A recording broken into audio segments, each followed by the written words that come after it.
दोस्तों कैसे आप सब, स्वागत है आपके अपने YouTube चैनल अनिकेत राज ब्लॉग्स में। दोस्तों उम्मीद करते हैं आप लोग बहुत ही अच्छे होंगे। तो दोस्तों आज हम आपको बताते हैं एक बहुत ही बेहतरीन मूवी छावा के बारे में। दोस्तों अभी रिलीज हुई है और दोस्तों अभी हमने उसको देखा है। क्या दोस्तों शानदार मूवी है और क्या एक्टिंग की है विक्की कौशल ने। और दोस्तों जो इतिहास के बारे में बताया गया है, वीर संभाजी के बारे में बताया गया है दोस्तों, जिसको पूरी देखने के बाद रोंगटे खड़े हो जाते हैं और दोस्तों लास्ट तक आंख से आंसू निकलने लगते हैं। दोस्तों अभी तक हम लोगों को शायद बहुत कम ही लोग जानते होंगे दोस्तों। अभी तक केवल वीर छत्रपति शिवाजी महाराज के बारे में जानते थे दोस्तों, और उनके इतिहास के बारे में जानते थे कि कितने साहसी थे और कितना मुगलों से और दोस्तों सामना किया और लड़ाइयाँ भी की। पर उनके बेटे जो थे संभाजी महाराज, उनके बारे में शायद ही दोस्तों इस मूवी से पहले बहुत कम ही लोगों को जानकारी रही होगी जो इनके बारे में। और दोस्तों इनका जन्म 1657 ईस्वी में हुआ था और दोस्तों काफी इनको संघर्ष में भी जीवन बीता, क्योंकि दोस्तों 2 ही साल की उम्र में इनकी माँ का निधन हो गया था। तो इनकी दादी ने इनका पूरा पालन पोषण किया और दोस्तों पूरी युद्ध नीति और राजनीति पूरा उन्होंने ही शिक्षा दीक्षा दी। और दोस्तों इनका जीवन काफी संघर्षों में बीता है। और ये सबसे छत्रपति शिवाजी महाराज के दोस्तों ये सबसे बड़े बेटे थे और दोस्तों मुगलों से शासन का काफी लड़ाई और दोस्तों इन्होंने बहुत ही छोटी उम्र में युद्ध करना प्रारंभ कर दिया था। और दोस्तों कम से कम अपनी उम्र में 120 से लेकर 130 युद्धों तक युद्ध किया और दोस्तों सब में विजय हासिल किया। और दोस्तों लास्ट में ऐसा दिखाया गया है दोस्तों, इतना ज्यादा बेरहम तरीके से उनकी मृत्यु की गई औरंगजेब द्वारा।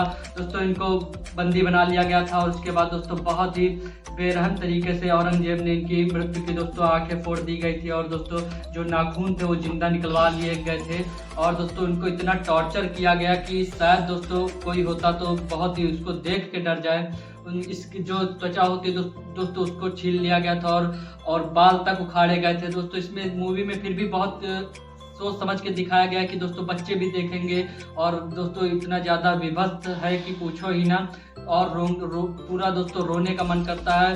और सबसे बड़ी दोस्तों बात यह है, सबसे ज़्यादा कष्ट इस बात का होता है कि हम लोगों को ऐसे वीर योद्धाओं और वीर सपूतों के बारे में बताया ही नहीं गया, ना उतना ज़्यादा इतिहास में पढ़ाया गया है। और पढ़ाया भी गया तो दोस्तों ऐसे लोगों के बारे में पढ़ाया गया है, औरंगजेब, अकबर और ये शाहजहां दोस्तों जो जिन्होंने हमारे यहाँ पर अधिकार किया, राज किया और लूटपाट किया और दोस्तों क्रूरता से कितना नुकसान किया, और उनके बारे में दोस्तों बहुत बताया गया। पर लेकिन दोस्तों जो हमारे लिए लड़े, हमारे आज़ादी के लिए संघर्ष किया, उनके बारे में शायद ही दोस्तों कहीं पर इनका नाम हो। और दोस्तों अगर होगा भी तो बहुत कम शब्दों में इनके बारे में बताया गया दोस्तों, वीर संभाजी के बारे में। और दोस्तों ऐसी मूवी निकलना बहुत ही सालों में दोस्तों कई ऐसी मूवी बनती हैं कि दोस्तों पूरा एकदम दोस्तों दिल से जुड़ी हुई होती है। जो दोस्तों औरंगजेब के बारे में, औरंगजेब उसके पिता के बारे में तो सब जानते हैं, शाहजहां, और उसके बेटे के बारे में अकबर, सब तो जानते हैं। लेकिन दोस्तों अगर हम लोगों के पूछा जाए कि छत्रपति शिवाजी के लड़का कौन था, लड़के कौन थे, या दोस्तों छत्रपति शिवाजी महाराज के पिताजी का क्या नाम था, तो कोई नहीं बता पाएगा। और शाहजी महाराज था और दोस्तों कितना शासन किया। पर दोस्तों हम लोगों को पढ़ाया ही ऐसा गया है कि दोस्तों हम केवल सिर्फ उन्हीं के बारे में पढ़ पाए हैं जो हमारे देश में राज करके गए, हमारे देश को लूट के लेके गए, हमारे देश में पूरा अत्याचार करके गए हैं। और दोस्तों जिन्होंने हमारे देश के लिए संघर्ष किया, लड़ाई किया और हम लोगों को आज़ादी दिलाई, शायद आज हम सामने बोल पा रहे हैं तो दोस्तों जिनकी बदौलत, और उन्हीं के बारे में हम लोगों को उतना अच्छे से नहीं बताया गया।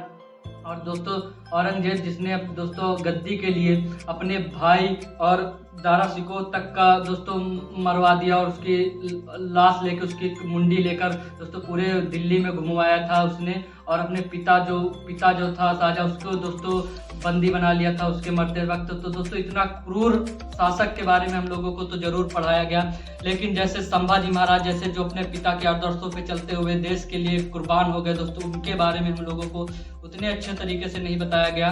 और दोस्तों आज हम लोगों को सौभाग्य है दोस्तों कि इस मूवी के सहारे ही कम से कम दोस्तों अपना इतिहास जानने में जानकारी इतनी प्राप्त हुई दोस्तों। और सीना भी गर्व से चौड़ा हो जाता है कि दोस्तों हम लोग भी ऐसे लोगों के पूर्वज थे हमारे, जिनके दोस्तों इतने ज़्यादा संघर्ष थे और लास्ट के दोस्तों बहुत ज़्यादा दर्द उनको दिया गया, काफ़ी ज़्यादा दोस्तों 40 दिन तक दोस्तों उनको कैद करके रखा गया था और 40 दिन तक बिना खाना पानी दिया। और दोस्तों एक एक अंग उनका काटा जाता था, बाल दोस्तों नोचे जाते थे और आंखें फोड़ दी गई थी। और बार बार तीन बातें बुलवाई जाती थी कि या तो धर्म बदल दो और जो भी इन मुगलों के बारे में तुमको जानकारी देता उसके बारे में बता दो, और दोस्तों हमारे पास आ जाओ तो और हमारे साथ जुड़ जाओ तो हम तुमको राजा गद्दी दे देंगे और जो भी कहोगे वो देंगे। लेकिन दोस्तों क्या साहस रहा होगा दोस्तों उन योद्धाओं का, क्या दोस्तों इतना सब सहने के बाद भी उन्होंने ये कहा कि दोस्तों आप हमारी तरफ आ जाओ, तुम हमारी तरफ आ जाओ, औरंगजेब तुमको हम धर्म भी नहीं बदलना पड़ेगा और तुमको जो चाहोगे मिल जाएगा। क्या दोस्तों बंधक होने के बाद भी एक शेर की तरह दोस्तों बिल्कुल दहाड़ के बोलते हैं दोस्तों, बहुत ही लाजवाब दोस्तों, और पूरा दिल दोस्तों खुश हो गया है ऐसे वीर योद्धाओं के बारे में पढ़कर। और दोस्तों जैसे ही मूवी देखने के बाद पूरा इतिहास देखा दोस्तों, क्या दोस्तों पूरा बिल्कुल दिल रोना भी आ गया दोस्तों ऐसा। और औरंगजेब ने भी अंत में दोस्तों यही बोला कि अगर संभाजी महाराज आप जैसा अगर एक लड़का हमारा भी होता तो हम भारत क्या हिंदुस्तान क्या पूरे दुनिया में राज करते। तो दोस्तों उसको इस बात का मलाल था कि भारत में ही ऐसे वीर सपूतों का जन्म होता है। और दोस्तों आप लोगों से एक गुजारिश है कि आप लोग जरूर एक बार ये मूवी देखिएगा, आपको रोना आ जाएगा और दोस्तों आपका बिल्कुल मन जरूर करेगा और हमारा संभाजी जैसे महाराज जैसे योद्धाओं के बारे में आपको जानकारी भी मिलेगी। तो दोस्तों आज के ब्लॉग में हमने ब्लॉग बनाते दोस्तों पर दोस्तों हमने सोचा आज एक बात जरूर बताते हैं और छावा के बारे में, ताकि दोस्तों आप लोगों को भी ज़्यादा से ज़्यादा जानकारी मिले और अपने इतिहास से जुड़े अपने पूर्वजों के बारे में जानकारी प्राप्त हो दोस्तों, कैसे उन्होंने संघर्ष किया और कैसे जीवन कटा, उनको कैसे उनका जीवन खत्म हुआ। और दोस्तों उसके बाद भी कई राजा महाराजाओं ने फिर युद्ध चालू रखा उनके खिलाफ। तो दोस्तों काफ़ी वीर राजा महाराजा थे। तो दोस्तों आज के ब्लॉग में ज़्यादा नहीं, बस इतना ही आज के लिए, बस जय हिंद जय भारत दोस्तों, हर हर महादेव।